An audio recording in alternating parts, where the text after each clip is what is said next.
जद्दोजहद थी कि हिंदुस्तान के मुसलमान आज़ाद हों।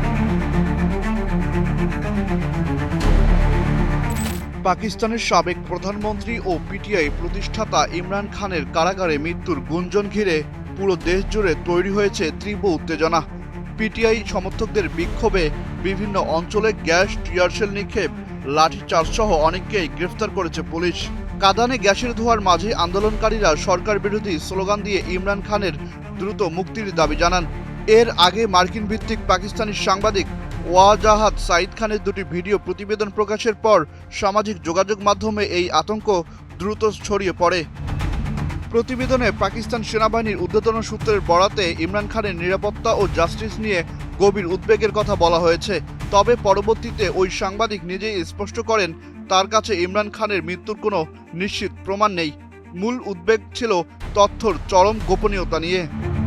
পরিস্থিতি সামাল দিতে দ্রুত মাঠে নামে পাকিস্তান সেনাবাহিনীর গণমাধ্যম শাখা ISPR।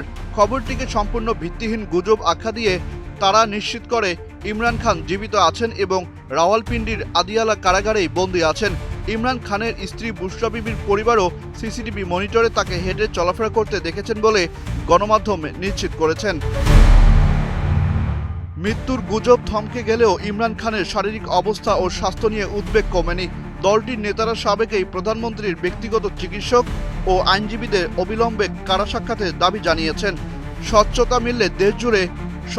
না মিললে দেশ জুড়ে বড় ধরনের আন্দোলনের হুঁশিয়ারি দিয়েছে পিটিআই নেতাকর্মীরা।